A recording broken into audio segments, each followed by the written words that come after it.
Algunas personas lo describen como un gran peso sobre sus hombros. Tienes que ir a la iglesia, tienes que guardar la ley de Dios. Si cometes algún pecado irás al infierno. Dios siempre está viendo si te equivocas. El cristianismo es una larga lista de cosas que debes y no debes hacer. Los pastores quieren tu dinero. La religión quiere tu dinero. Esos diáconos que caminan por los pasillos quieren tu dinero. Y la lista sigue. Expectativas imposibles, miedo y desesperanza. Y algunas personas finalmente cierran sus Biblias, deciden no seguir orando, rompen sus certificados de membresía de la iglesia y toman una decisión agonizante.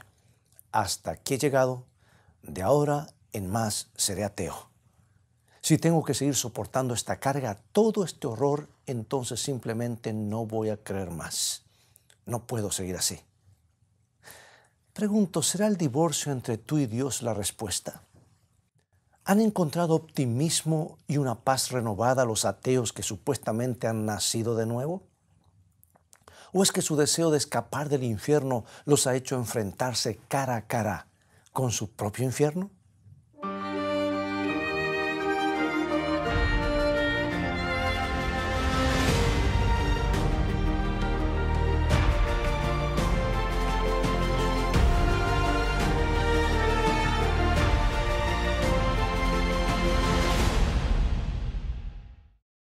Cuando me pongo la corbata, tomo mi Biblia y me paro enfrente de las cámaras, me doy cuenta que no voy a predicar la palabra de Dios a muchos ateos. Hace años que estoy en el aire proclamando la existencia y el poder de Dios. Por supuesto que siempre ha habido quienes dudan y se mantienen escépticos e incluso se burlan de nuestra fe. Pero tal vez tú eres la clase de televidente que cree en Dios o que le agrada la idea de que Él existe. Probablemente eres creyente como yo y quieres vivir como Jesús vivió. Mas de todo lo que sale de la boca de Jehová vivirá el hombre. Creemos en estas palabras, pero muchas veces llegamos a dudar e incluso nos preguntamos si todo eso es verdad. ¿Acaso hemos sido engañados? ¿Nos han engañado los fundadores y los pastores de nuestras iglesias? Quizá tu fe no te ha permitido reconocer tu ceguera y todos nosotros, sin darnos cuenta, hemos hecho como Jesús nos advirtió en el capítulo 15 de Mateo. Hemos sido los seguidores ciegos de los líderes ciegos con congregaciones enteras condenadas a caer en el foso filosófico más cercano. Hoy quisiera contarte de algo que pasó en la vida de C.S. Lewis.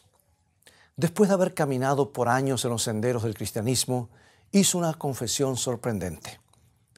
Las dudas muchas veces surgen. El péndulo se balancea. Algunos días es muy fácil creer que existe Dios, pero muchas veces nos preguntamos, ¿dónde está Él? Aquí está lo interesante de todo esto, escucha. El péndulo del cuestionamiento no se balancea solo para los cristianos. Se balancea también para los ateos. Permíteme compartir contigo la confesión directa de Lewis y recordarte que él vivió en ambos lados del cerco. Él fue ateo y fue cristiano. Escucha lo que dijo. Cualquier postura que tomemos, el mero sentimiento continuará agrediendo nuestra creencia.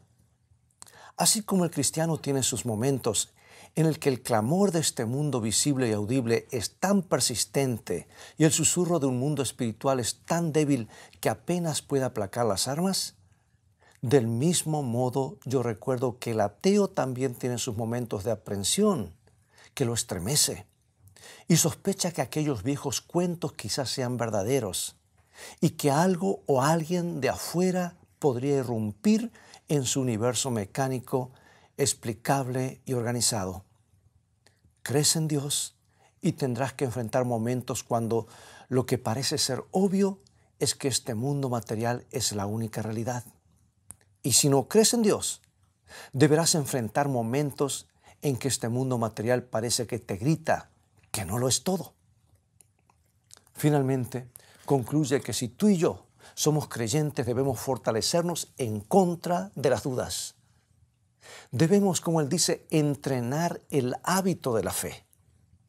Debemos dedicar siempre un tiempo diariamente a orar por lo que creemos y enfocar nuestras mentes en la realidad del amor de Dios por nosotros. Pero la pregunta que realmente quiero hacerte en este momento es esta. ¿Cómo se ha vuelto el ateísmo tal fuerza en nuestro mundo? ¿Cómo es que los hombres y las mujeres inteligentes, eruditos, filósofos y educadores se lanzan al vacío de creer en un universo vacío? A veces los cristianos son un tanto arrogantes cuando leen Salmos capítulo 14, versículo 1, donde la Biblia dice el necio en su corazón no hay Dios. Nos gusta referirnos a los ateos como necios. Incluso nuestros libros de historia hablan de coloridos cuentos de gente brillante que han visto a las estrellas y luego dijeron, no significa nada. Los planetas y las galaxias están ahí por sí mismas y nosotros también. Bueno, estos historiadores y líderes, autores y hombres de Estado no parecen ser ningunos necios, no. Entonces, si ellos no creen, ¿cómo podemos mantenernos en la senda segura? Hay un libro que es de gran ayuda y se llama La verdadera cara del ateísmo. Y fue escrito por un defensor del cristianismo, Ravi Zacharias. Nos ilustra el panorama de cuando la Unión Soviética fue la primera en llegar al espacio en 1950 con su cohete Sputnik. Luego, en 1961, volvieron al espacio y el cosmonauta German Titov, mientras hablaba con los periodistas y la multitud fascinada, dijo, ¿no vi a Dios allá arriba? Y esto hizo reaccionar a la multitud, quien le respondió diciendo, entonces lo hubieras visto al momento de salir de la cápsula. Primero, tenemos aquí a un hombre brillante y conocedor del espacio, del tiempo y la materia que dice, no vi a Dios, por lo tanto Dios no existe. Pero luego, 7 años después, Estados Unidos dejó su marca en la carrera espacial cuando Apolo 8 hizo su recorrido hasta la Luna y volvió a la Tierra. Todas las personas en el mundo observaron la escena que los dejó sin aliento. A todo esto, Ravi Zacharias expresó lo siguiente. Él dice, ellos vieron cómo la Tierra se alzaba en el horizonte de la Luna, cubierta por una hermosa mezcla de blanco y azul, y a su alrededor el reflejo del sol que contrastaba con el gran espacio. Ahora escucha lo que continúa diciendo. Y en esta experiencia de agonía sobrecogedora abrieron las páginas del Génesis y leyeron para que el mundo escuche, en el principio creó Dios los cielos y la tierra. Aquí tenemos 2 historias diferentes, 2 filosofías, 2 equipos de gente brillante, capaz y educada, los más preparados diríamos.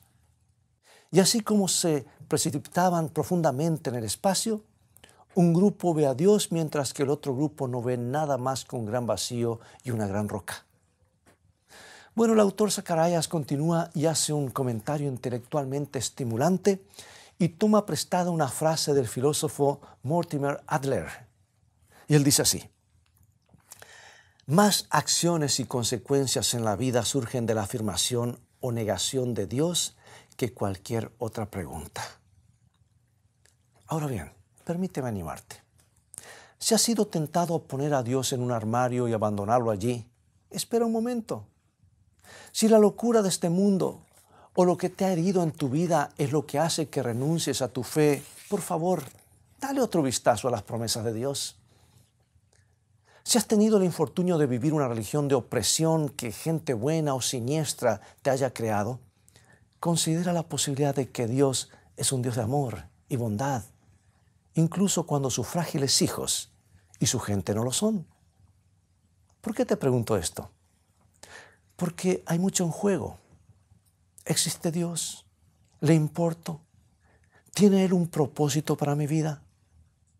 Esta es la trilogía más grande de preguntas que un hombre o una mujer pueden hacerse. Hay mucho en juego, pero la recompensa también es grande. Yo creo que la raza humana comenzó en el jardín del Edén. Lo creo con todo mi corazón. Creo lo que dice Génesis capítulo 1. Entonces pregunto, ¿cómo es que el hombre y la mujer se han descargado tanto de la imagen de Dios que incluso han dejado de creer en Él? Ahora, yo no puedo mostrarte una fotografía de una persona y decirte, Él lo comenzó todo. Toda la incredulidad comenzó por su culpa, porque siempre han existido aquellos que no creen. Al ateísmo nunca le faltó un vocero, dijo Ravi Zacharias. Y tiene razón. Pero ¿cuáles han sido los momentos más importantes de la historia humana? ¿No sería cuando Lucifer llevó a sociedades enteras a alejarse del amor de Dios? Recuerdo a un niño que había escuchado de Galileo y estaba sobre la baranda de un balcón y dejó caer 2 rocas al suelo. Se preguntaba si la piedra de 5 kilos caería 10 veces más rápido que la piedrecita de 500 gramos. Y descubrió que no. Cuando ambas impactaron la Tierra al mismo tiempo, y así comprobó la teoría de la gravedad.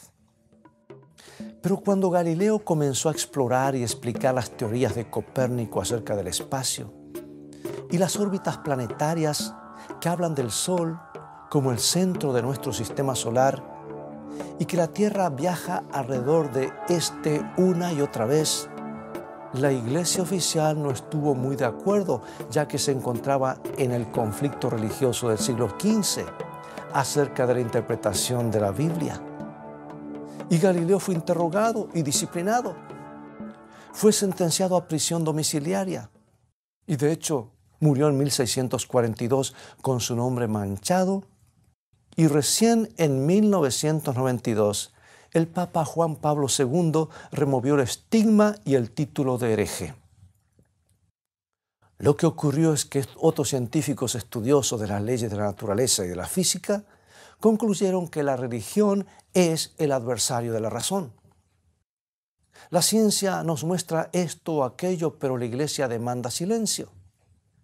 Y la Iglesia se equivoca con respecto a esto, ya que luego lo que la Iglesia diga de Dios, la creación y el jardín del Edén, todas esas creencias deberán estar equivocadas también, y así razonan. Y Zacharias llegó a esta conclusión. Él dijo lo siguiente: los críticos nunca le han permitido a la Iglesia olvidar el error de Galileo y la han desacreditado como académicamente creíble.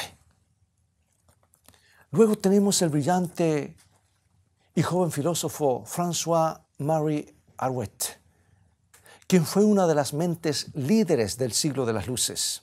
¿Te acuerdas de él? Bueno, en 1717 fue considerado como sábelo-todo por algunos de sus escritos. Y el gobernador de Francia le dijo: te apuesto a que puedo mostrarte algo que nunca antes has visto.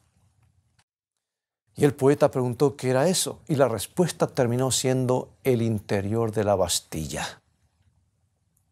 Mientras estuvo encarcelado allí, el genio de 21 años recibió el seudónimo de Voltaire. El autor Will Durant, en su libro La historia de la filosofía, le da el prestigio que merecía. El nombrar a Voltaire, y cita a Víctor Hugo, es caracterizar todo el siglo XVIII. Italia tuvo su Renacimiento y Alemania su Reforma, pero Francia tuvo a Voltaire. Él fue para su país el Renacimiento y la Reforma y mitad de la Revolución. Francia comenzó a pensar con Voltaire, agrega luego. Ahora, ¿qué pasó cuando este pensador entusiasta se escapó de la Bastilla y continuó escribiendo? De acuerdo con algunos escritos, Voltaire era amable, generoso y amigable. Sus obras, libros y panfletos estaban cargados de una poderosa visión. Le llevó apenas 3 días para escribir Candide, junto con su maestro de ficción Pangloss, profesor de metafísico-teológico cosmología. Imagínate, si me cuesta siquiera pronunciarlo, si hubiesen intentado decirlo en francés, no podría terminar la palabra. Bueno, resulta que la obra causó un gran revuelo y convenció a muchos para que cuestionaran su fe. Y escucha cómo termina esto. Pero algunas personas han notado que ellos parecían defender cualquier postura del debate. Y al parecer, Will Durant era un maestro del pensamiento dialéctico, el cual es el arte de pensar cualquier cosa y formar el hábito de creer en nada. Pero entonces, ¿Voltaire era ateo? La respuesta es no. Él era un fanático de Isaac Newton, quien era un cristiano devoto. Pero Voltaire llegó al punto en que finalmente rechazó cualquier posibilidad de lo sobrenatural. Y hay gente que hoy piensa igual. ¿Milagros? No. ¿Una virgen consigue un hijo? Imposible. ¿Una resurrección el domingo de Pascua? Menos. Ahora, ¿recuerdas a C.S. Lewis, que abandonó el ateísmo y llegó a ser uno de los defensores más elocuentes del cristianismo?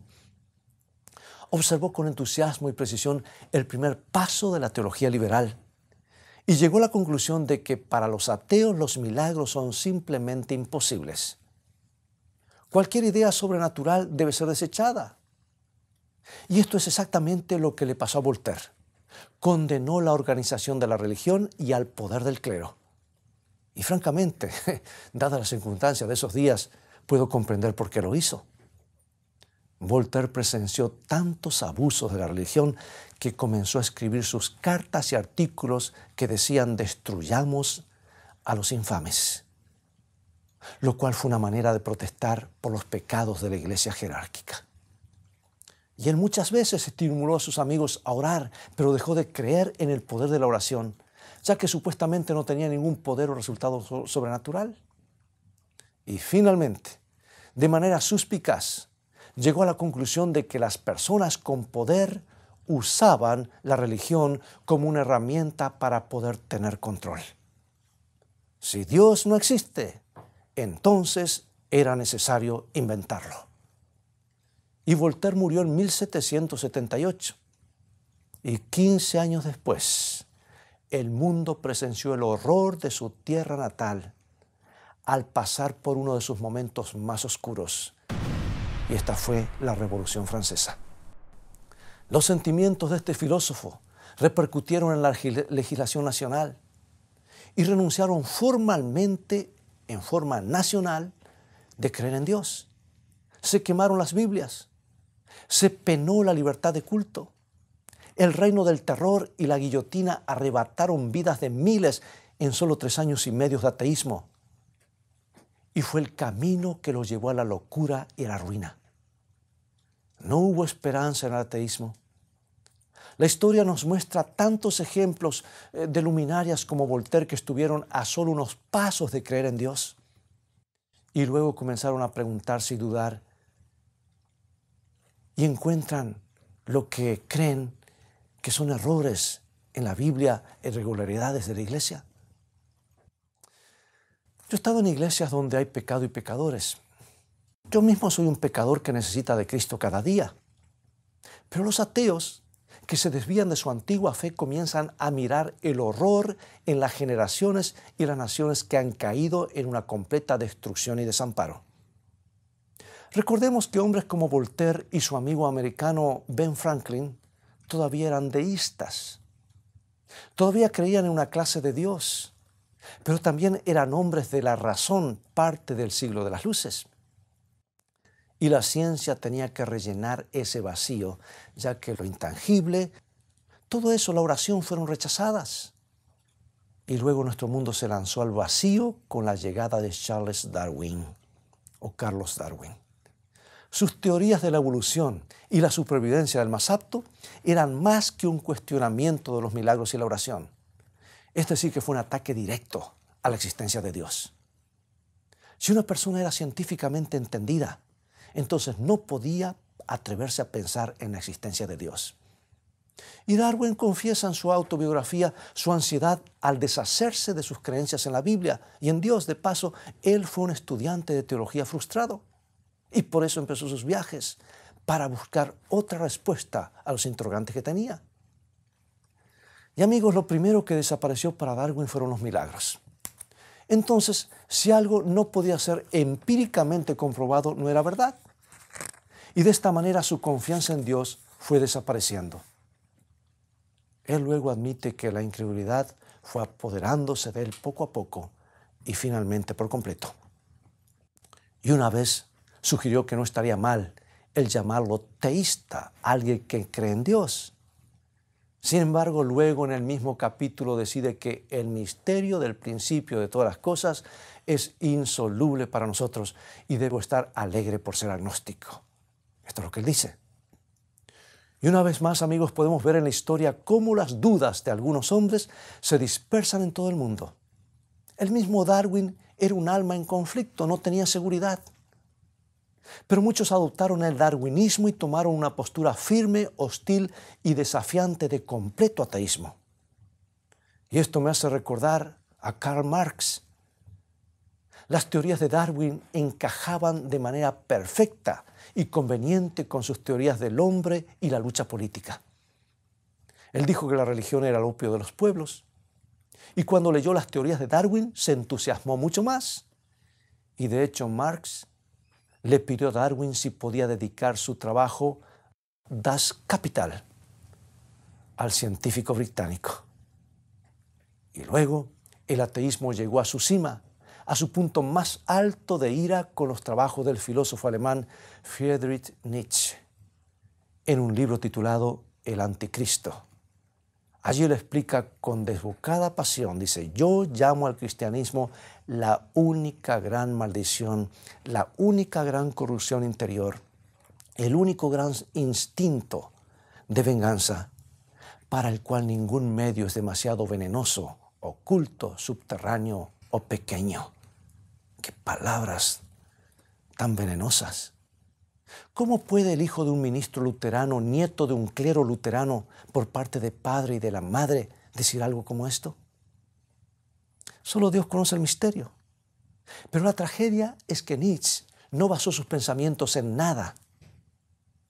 Sigmund Freud leyó sus escritos y creó sus modelos psicológicos basándose en el ateísmo de Nietzsche. Y de igual manera hizo Carl Jung. Y tres grandes figuras políticas devoraron con fascinación estos escritos también. Su nombre era Joseph Stalin, Benito Mussolini y un tal Adolfo Hitler. ¡Qué frutos da el ateísmo!, ¿no te parece? El mismo Nietzsche vio cómo surgió un reino basado en sus teorías y realmente se aterró. Ravi Zacharias escribe: él quiso ver la vida sin Dios, pero la visión y el panorama que pudo ver fue agonizante para su mente. No pudo ver ninguna mente detrás del marco de este mundo. No escuchó ninguna voz del más allá darle consuelo a este mundo. No pudo ver la luz y se sintió completamente desolado. Con razón, este genio elocuente terminó los últimos años de su vida completamente demente. Pero antes que esto sucediera, declaró: Dios estaba muerto. Y este dogma, que es el mismo que proclamó en el siglo XIX, y fue lo que llevó al siglo XX a ser el siglo más sangriento de la historia. Imagínate, una reacción en cadena. Es por eso que los historiadores han sugerido que hubo más de 180 millones de víctimas en ese periodo de 100 años. Pero amigo y amiga, existe una escena realmente alentadora que se presenta en el último libro de la Biblia. Hemos descubierto que si se posee un coeficiente intelectual alto, entonces es un genio. Pero aunque esto sea así, la Biblia puede considerarlos necios si se utiliza esa inteligencia que Dios le dio para proclamar que Dios no existe. En Apocalipsis capítulo 6, el hombre sabio es el que acepta que el reino de Dios es real y todos aquellos que hayan creído que el reino de Dios y los milagros eran solo una ilusión serán desolados completamente. Escucha Apocalipsis 6, 15 y 16. Y los reyes de la tierra, los ricos, los grandes, los poderosos, los capitanes, y todo siervo y todo libre, se escondieron en las cuevas y entre las peñas de los montes, y decían a los montes y a las peñas: caed sobre nosotros y escondednos del rostro de aquel que está sentado sobre el trono y de la ira del Cordero. Ahora sígueme con cuidado. Está muy bien expresado en la versión Reina Valera la palabra ira, que solo está describiendo el dolor que siente Dios, el enojo divino, cuando el efecto dominó mortal nos aleja del amor de Dios y nos lleva a la oscuridad del ateísmo.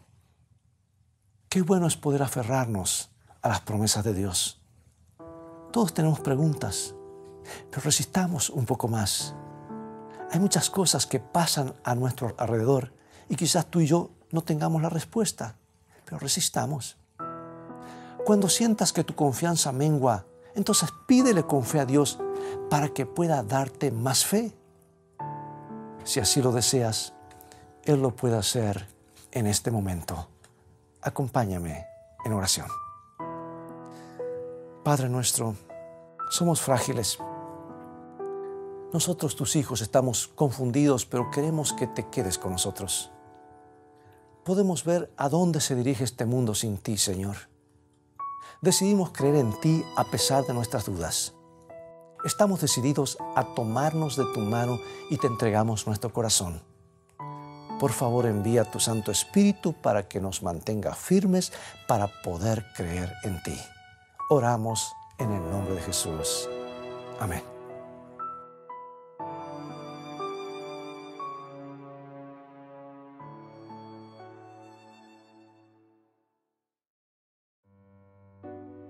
Tu hermano, enfermo de espíritu, te necesita. Como tú mismo necesitas el amor de un hermano. Necesita la experiencia de uno que ha sido tan débil como él. De uno que pueda simpatizar con él y ayudarle.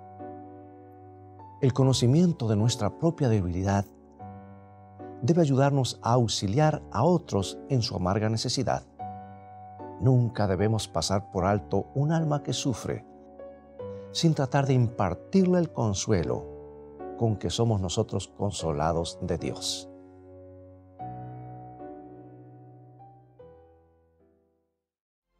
Bien, amigos, es todo el tiempo que tenemos por hoy.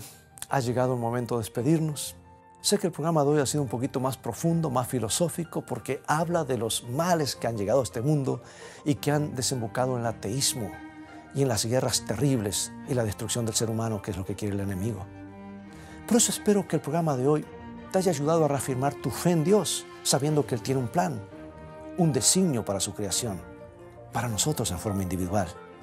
Es un Dios personal, de amor. Por eso te invito a continuar estudiando su santa palabra.